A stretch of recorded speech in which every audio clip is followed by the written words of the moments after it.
Hi there. Well, what a beautiful day. It's a bit of a break in the weather. It's been so wet and so cloudy, and it was really foggy first thing this morning.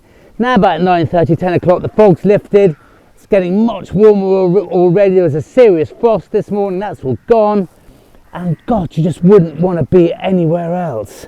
I haven't found anything so far. I've been here for about half an hour. I usually like to find a few bits and pieces for you first, you know, just to get the video started. But I have been over this ground a few times before now, so it's going to be quieter. There's a semi-ferocious horse here most of the time, which I actually get on okay with.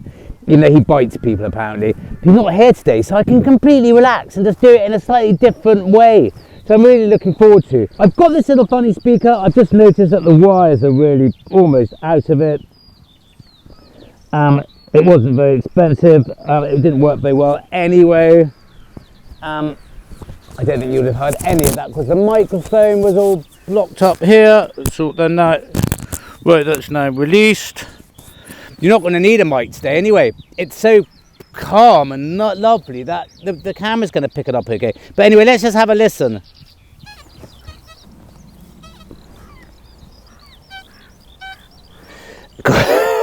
You can hardly hear it at all.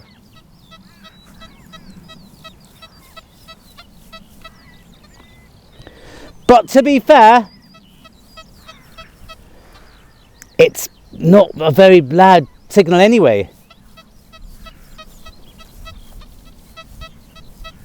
There it is. Now I've just got a really good feeling about that. That's the sort of thing you really want to look for here. It's just so calm, just so wispy and deep and small, and that's just the sort of thing.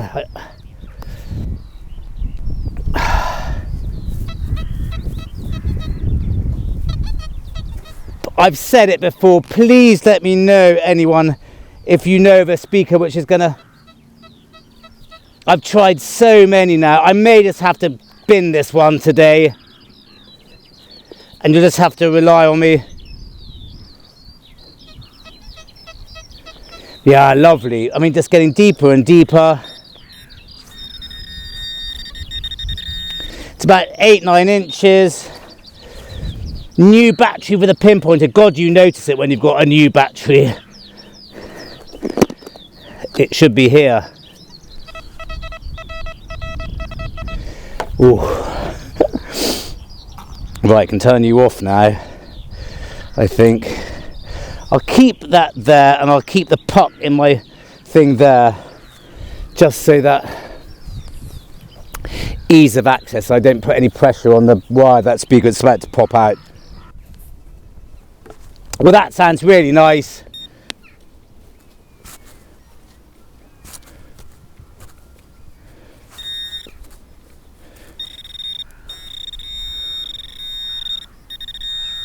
It's in here.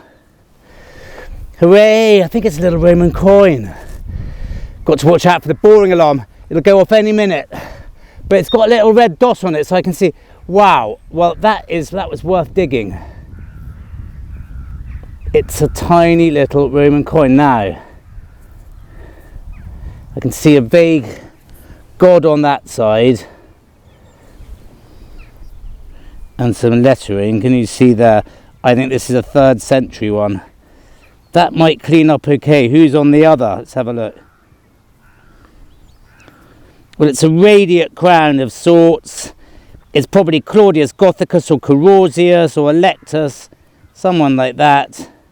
It's not the best condition, but that was just...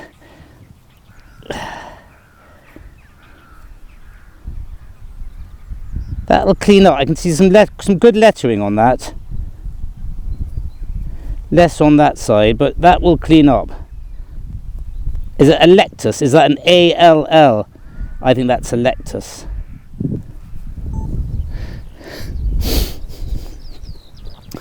Well, that's fabulous. The first live dig of the day. And it's a little, rather lovely little Electus Roman coin. And as I said, that'll clean up really nicely. I think it's Electus, yeah, I'm sure it is. Wow, now That bodes really badly. That means that we're going to get nothing from now on. But anyway, that doesn't matter. That's a really... I'm pleased with that.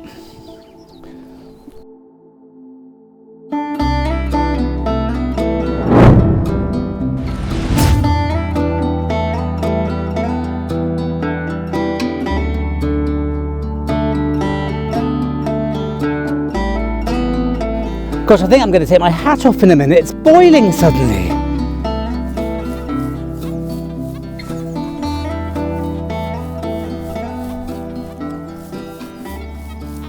Now, would you dig that? Can you hear it?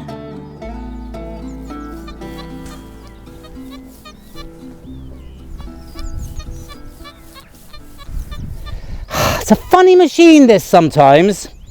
There's certain things that sound really irony and you think I better not dig it, and you do dig it and it's lovely. And there's certain things that sound really lovely and it's iron. Really, really obvious iron. Now, I think that's enough. It's all right there. It's all right there. It's definitely got a bit of a buzz about it, but I think it's worth giving a shot. Especially, as I said, it's got quiet in this field because I've been over it a few times now. So I'm not expecting, you know, I've got to slightly look for the stuff I've missed first few times round. But that's sounding all right now. It could go either way.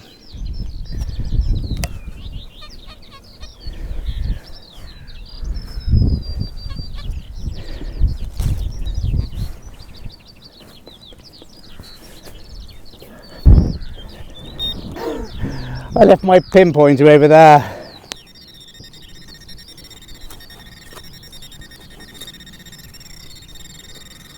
Well, that's not very encouraging because it's a big sound all the way around, which makes me feel it's going to be big iron, very deep.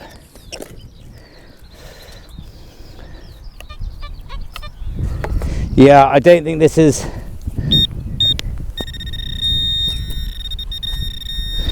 Well, it's just there.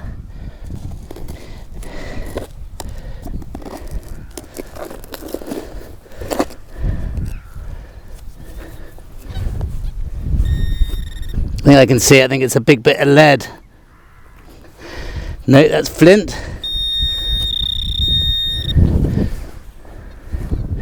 Check the boring alarm on the camera. Hasn't switched itself off.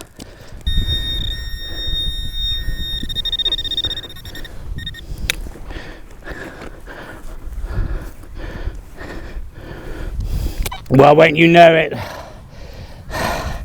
It's an iron buckle, and they are going to fool you, these misshaped iron with a socking great hole in it. So I'm not too worried about that. Hard work though. Gosh, it's handy when there's some dew on the ground, isn't it? Look at those. It's like a neatly mown lawn, isn't it there? Look at my tracks, perfect tracks. You can really see where you're going. But that's not going to last because it's getting very warm very fast.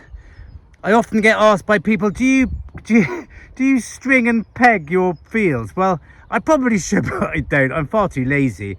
But when it's like this, you don't need to, do you? Look at that. Perfect lines. To this, you're not going to hear it like it was in the ground, but it sounded very, very bright. It sounded like a rifle round.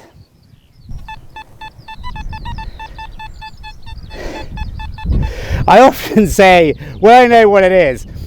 Only 3 things apart from rifle rounds can sound like that: crotal bells, cartwheel pennies and sestertiuses. And it's making that sound because it's a socking great piece of copper. Now, I don't think I can see the god on that side or the deity on that side, whoever it is. And there is a bust vaguely coming up on this side. Now, so this is a sestertius or a dupondius. I think that size and it being a bit worn, I think that's likely to be a sestertius. Probably a 2nd century one. It could easily be Antoninus Pius, or one of that lot. I think I can see it. Just sort of reminds me of it. But I mean, it's just fabulous finding nice big chunky Romans like that. You're not going to miss those. As I said, I was a bit, I didn't live dig it because I thought it'd be a rifle round. It sounded that ballsy. And there's a lot of rifle rounds here.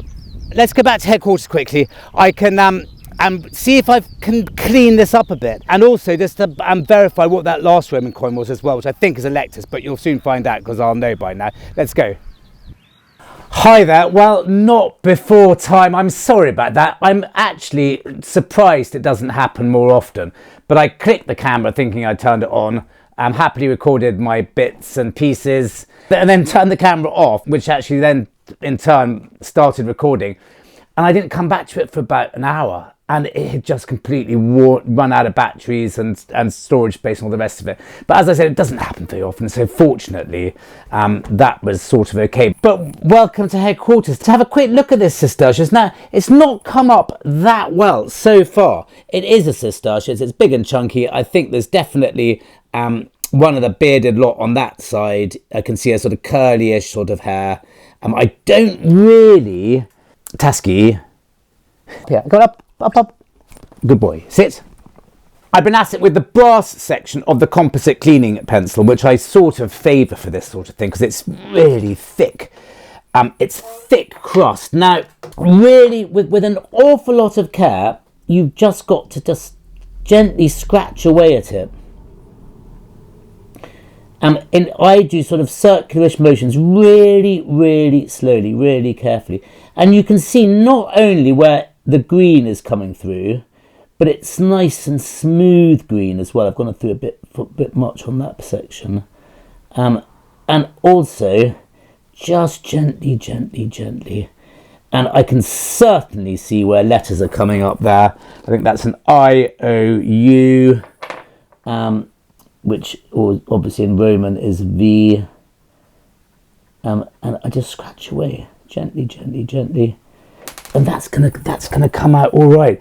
And then on this side, I'm scratching. Now this is quite often is the case in these coins. One side is really good. I mean, I'm going right through to the bronze, and it's really rather beautiful. It's smooth brown bronze. I mean, that is the coin, and there's nothing on that. I'm not going to get any detail from that section. It's absolutely smooth through where that's how it would have been when it was lost. And if I'm really careful, I will get a bit of a face on that. So I'll keep you up to speed with that, because that's a bit of a job, but it might come out quite well. The other coin we found very quickly, I think, is Claudius on one side, and I can see a god on the other, and I can see the letters I-O-V-I, which is Jovi, which is Jupiter, and therefore I need to do a little bit of research on that. But while I've got you, and far more importantly, this is the seal lid I found in the last video, but because I was recording the HQ section, not from HQ, I'd forgotten to bring this with me. I was away from home for about 3 weeks. I didn't bring this with me to be able to do a proper thing on it, but it's absolutely wonderful. I mean, I'm completely blown away by it still. Now, you can see what I mean when I first dug it up, because this is the thing I found in the previous video. Alongside this, I thought it was a box buckle originally, an enamel box buckle, which would have, or strap end rather, which would have formed into the buckle itself, like you can see there. But as I realised at the time as well, it's not. It's a Roman seal box lid. Now, I didn't know exactly how these work, even though I have found these before, but not as good as this. They date from the 1st century, sort of 43 AD, they reckon, to about 300. And they're peculiarly Roman. No other civilization seems to have had this. They died out with the Romans. They were around for those 300 years or so. And that's the end of them. They become extinct after that in use. Obviously, we still find them, but they weren't used. I don't think necessarily before or after. And I wasn't completely sure how they work, but I am sure now because I've looked into it. Now, this was the lid. I'll show you here a very similar one with the actual, the box itself. So you had the box section like that. This is the lid that goes on top. There would have been a hinge of sorts, and therefore it would have opened like that. And inside you would have kept a seal, a wax seal, which would have identified the sender of this. Now, I had no idea really how it worked. And interestingly, with the research I've done, even though we think we know how they were used, but I don't think we were 100% sure, because it's generally believed, and I've got some images here for you, that this was then, with the seal of the sender, used with string round the actual whole thing itself to actually form a proper seal with binding a box, either with a tablet inside it, or perhaps even paperwork of sorts. And this would have been a very grand decoration from the sender. So you would know A, who sent it, and B, whether it had been opened or not, because you would have had to have cut the strings in order to get inside the box. Now, it not necessarily, apparently, always just communication that was binded. Apparently, one was found near Trier, which had been used to seal in some form or another a bag of gold coins. But anyway, they seem to be just a very Roman, a showy Roman thing. And the fact that this has got this rather sort of Celtic designed sort of squashed end shape apparently dates it to being quite early. I mean, certainly 1st century, because it does have that sort of Latin look about it. And I've got one here for you to see, which is very, very similar, not quite the same coloured enamelling. And here is another one, which shows you the actual the section which would actually held the wax thing before that went on top of it. So I have cleaned it a little bit, not too much. I mean, I've got into trouble cleaning enamelled stuff before, and before I know it, I've chipped away at it and there's not much left. So I'm going to basically leave it like that, because it's just wonderful as it is. That's a 1st century Roman seal box lid, a decorative thing, and it would have just been a really fancy thing. Still is a fancy thing, but would have been really, really proper fancy at one point. And I'm completely thrilled with it. It's one of the best things I've ever found. I'm really, really happy. Anyway, thank you very much for listening to all that, and let's go back to the fields.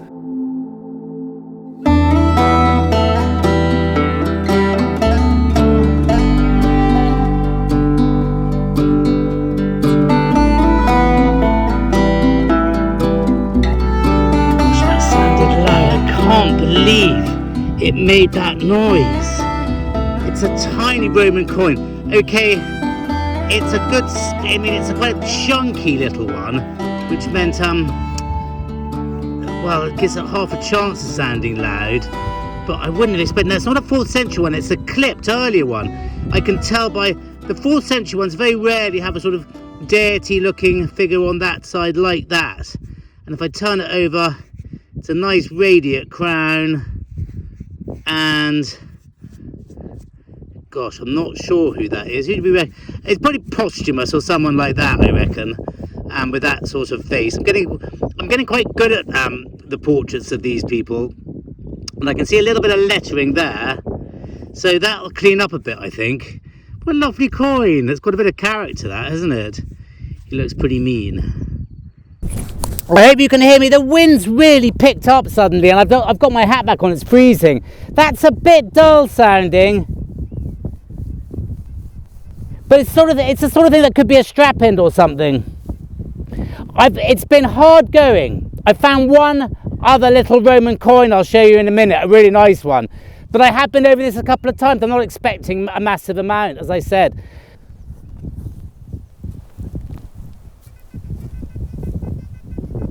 Right on the surface there. I thought it might be a cartridge. I don't think it is anymore. It just sounds too small. It's out.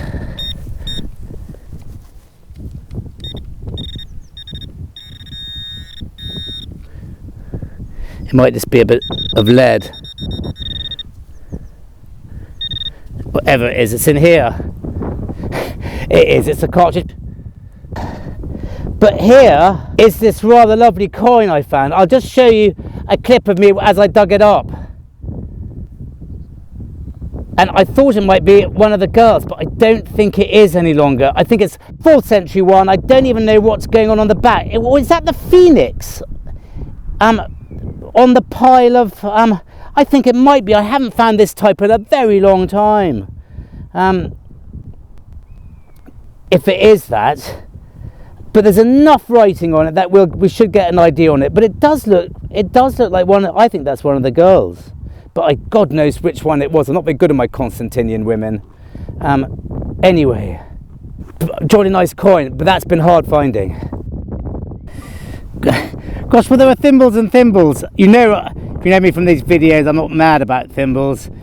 And this isn't a particularly nice one. It's not old at all. You get some thimbles which are really, really tiny, and you think they must be for children or very small adults. This one's very long. It's obviously for sort of long, bony fingers. It's just a Victorian one, if not later. I don't think there's anything special about it at all, I'm afraid. But there you go. I'm switching fields because I want to try another one which had a mad horse in it last time, running around me like a crazy thing. It's just there, and he's gone, so I might have a bit of a more relaxed time in that. But look at this little fellow, he's absolutely sweet. I don't think I'd mind being in the field with him much, but you never know. It's always the quiet little ones, isn't it? He says, adorable little. Well, that's a jolly nice surprise amongst all that Roman stuff, and it was right on the surface, so presumably the moles have brought it up. It's a little cut half, short cross cut half, but not only that, it's just one of the best ones I've ever found. The condition is beautiful. Or I can read all the legend, which is not always possible in these coins. It's not been clipped at all. And on the reverse, I can see very clearly his googly eyes and his nose and mouth, and that's just lovely. Yeah, they can be a bit confusing because they're Henry II, Richard and John, Henry's two sons, and Henry III. It could be any of that lot, because they're all Henricas. You've got to be a bit of an expert in IDing these, but I know exactly who can. Let's go back to headquarters and we'll put it on the detecting hub. Let's go.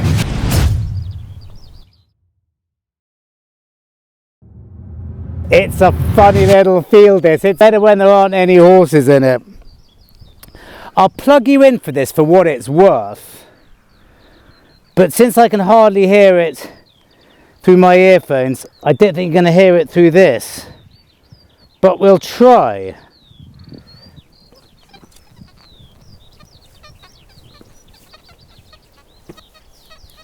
It's so wispy, and there's a bit of iron there, but the high wisp is enough for me to dig that, I think. Well, I know, because I'm going to dig it, but it's an odd one. But they are exciting, these signals. Now that's just iron. I'm going to go back to my headphones. I can't hear it properly. Sorry. But you get the idea.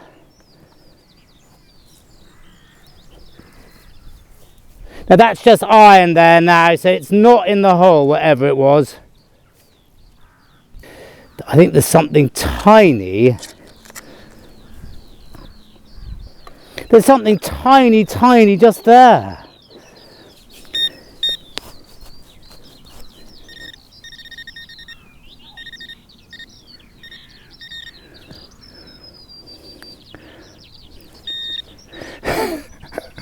My God. Well, that's what it was. It wasn't deep. It's just a tiny, I don't know what it is. Tiny bit of copper. I can hardly see it. But that's what it picked up. God. I reckon this is a cartridge, Anne. It's right on top of this molehill. It's too soft to be a coin, I think.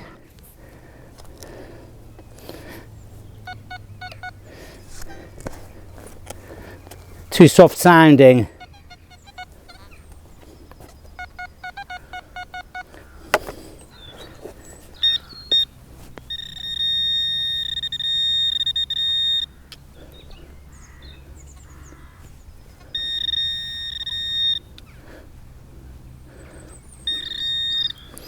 Here it is. Ooh. Wow, okay, it is a coin. So it's a really, really lovely Roman coin, in just brilliant condition as per usual. Now it's that funny guy with the odd head. Not odd head, he's just got an odd haircut. I think it's Magnentius. And on the back is, God, I haven't seen that before. It's a horse, a rider facing right, probably stabbing a captive. Now the ones I've seen of this before, it's usually the captive falling off his horse with the emperor spearing him through with his spear. Not this time. That looks a bit different. I've not seen that reverse before. What a fabulous coin. I mean, I don't really want to rub it too much, because I don't think that, yes, it's Magnentius, and I'm not sure the reverse, but it's a fabulous reverse. And for those of you who say it's so boring, God, you must have been buying these off eBay. They come out in such good condition. Look, this is very sandy soil. Look, even it's been raining for days, and look, it's still dry and sandy. There's no clay content in it at all. Coins come out like this. Artifacts come out like this. My God. Well, look, we'll have a look at this next time we go back to headquarters. Well, that was the tiniest sound as well, and it really was. It was all the way down there. That's honestly 8 or 9 inches down there. It's a tiny Roman coin. It's a very Roman area, this. That's a lot of these 4th century coins. That looks a bit barbarous, doesn't it? And by barbarous I mean contemporary copies. Not always necessarily illegal ones either. But that's just lovely. See, well, that's just brilliant. It was on the surface of one of these molehills. It gave a massive sound, and when I first saw it, I just thought, well, copper halfpenny. It's not. It's the same size. I've only found one of these before. It's James II gun money. It's got Jacobus II on one side. God, it's in good condition as well. And it's got a shield, and it's got the crown with the arrows going through it, a bit like the ones you see on rose farthings. On the other side, now it's also got a month on it, and in this case it's January. Now, I'm not sure exactly how it worked, but it was during his war, or his battles against William of Orange in Ireland, something like that. He didn't have enough money to pay his troops in silver, so they were given these coins in copper, and the date of them went back to when they were awarded these coins. And I think the idea being was that when James II won, which he didn't, they could redeem these for the equivalent in silver, which they were promised. I think it's something like that. They're fascinating coins, and they do get found, and they're called gun money. I think I also heard, that were they made out of the metal melted down from old guns? I'm not sure if that's true or not. I think it's more likely the gun money to do with the fact that they were being paid to soldiers. But do you know what? Let's go back to headquarters really quickly with this, and I'll tell you exactly, because I'm obviously, as you can hear, very unsure of my facts, and it's just a cracking little coin. Okay, let's go. Hi there, welcome back. Well, these are two absolutely cracking coins. I mean, you couldn't ask for more. Let's just have a look at the Roman one first. It is Magnentius. There's a very good portrait on one side. I mean, this is one of the best bronze coins I've ever found. You've got him on one side. He's got quite a, as I said at the time, he's got quite a recognisable portrait, Magnentius. He was emperor between 350 and 353 of the Western Empire. Constans and his brother Constantius II, two sons of Constantine I, had split the empire between them. Constantius was in the east, in Byzantium, and Constans was in Rome in the west. And Magnentius defeated Constans who he actually served under, and declared himself emperor of the western section of the empire, even though obviously his Constantius II didn't recognise this. And on the reverse is, now it's not a particularly uncommon type, even though I haven't found one before, but the detail is absolutely fabulous. And it's Magnentius on a horse spearing through a barbarian on his knees. And I've read all sorts of things about the helmet, or rather lack of the helmet in these, of the barbarian, which means that he may have been from one of the Germanic tribes, but it's just an incredible coin. I mean, I'm absolutely thrilled with it. But really interestingly, during my research, one of the great things about this hobby, I say it a lot, gives you the chance, if you want to really get under, really get behind some of the finds that you come across. And I found a website here which is brilliant. Now, they reckon here, I'll leave a link for it because we don't have time to go into it, but it's discussing the fact that Pistrucci, Bernadetto Pistrucci, who did the iconic image of George killing the dragon on his horse, and also was responsible, I think, for the bullhead shilling, the rather unpopular portrait of George III on bullhead coins. They reckon that there's an uncanny resemblance, and there is, it's wonderful, of the horse in his coins, coins and medallions of George, and the horse in this. And what it reckons is that he's obviously taken some sort of inspiration from classical models. Now, there's a picture of the horses on the Elgin marbles, which look quite similar, but then there is a very good bit which says, there was no shortage of classical Greek art to inspire his composition, but it's also possible that he was inspired by ancient coins, including the one of the Emperor Magnentius. Both coins depict a rider on horseback wearing a helmet, with the striking plumage and spear in his right hand.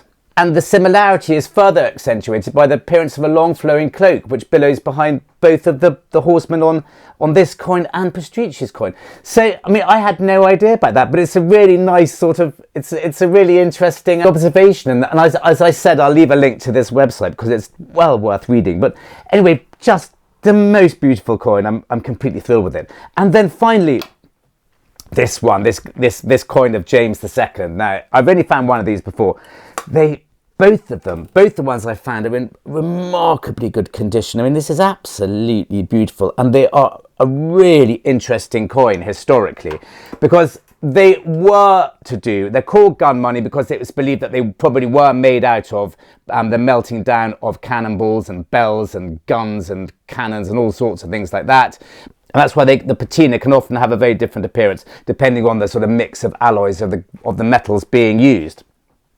It's a period of English history, in this case English and Irish history, which I'm really unfamiliar with. James II's war against William of Orange in Ireland, which featured a very famous battle which we were taught at school, but I can't remember, the Battle of the Boyne. Anyway, these coins, they were made to pay the common soldier, who were meant to be paid a fairly decent wage. They were made in copper out of these guns and stuff, but under the promise that they could be redeemed for a silver value after James II had won the war, which he didn't win, so they were never redeemed. Now, the reason that you've got a date on them, apparently, I believe, is because of the interest that would have been accrued from the difference of having a silver coin to having a copper or bronze coin. Now, I also believe that in my little bit of research, in fact, funnily enough, the easiest place to have a look at these is Wikipedia, even though there are several websites, if you look up gun money James II, that will give you some quite interesting information. But I think William of Orange, when he won that war, decided to make these a copper value instead of a sort of silver contemporary value, and that caused all sorts of problems with inflation or deflation, or however you call it. I'm so bad at economics, I don't really understand how it works. But anyway, that's that. It's a bit of James II gun money, and it's X22, which means is it a crown? Which I think is a half crown, isn't it? 2 shillings. Anyway, just a coin that I don't come across very often, and I'm absolutely thrilled with it. So those have just made my day. Those 2 coins are just really, really special. I'm absolutely thrilled, and thank you very much for listening to that. Let's go back to the fields. Well, what a fabulous day again. We'll end on this. God, I'm lucky. I think I've sort of done most of these fields now. They're definitely getting a bit leaner.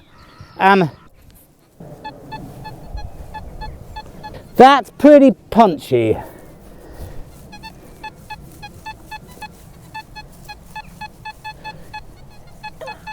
Quite high pitched. I mean, I think it's probably a modern halfpenny or penny of sorts, I reckon. That's the sort of sound it's giving. It's very close to where that gun money was, same sort of sound. God, it's wet, this ground. I think I've made it even deeper. It could be a cartridge, could be a rifle round.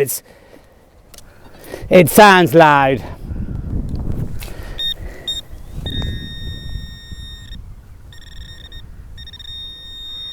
Just there. About 5 inches, 6 inches. Well, it's got to be there now. I don't think it's a cartridge. It's not, let's hope we have a nice one to end on. Bet it's a bit of lead now, or a cartridge.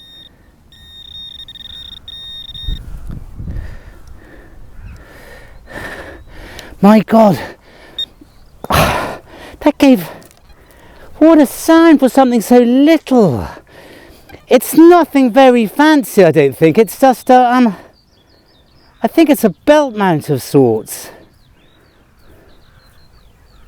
Do you know what? I don't know what that is.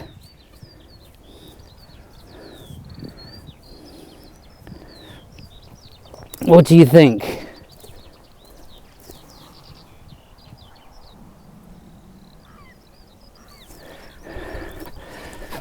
But it looks like it's got a hole in the middle of it. What a sound for something so little, though.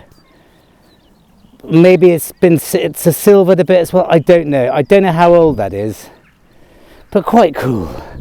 Anyway, thank you very, very much for watching, and see you next time.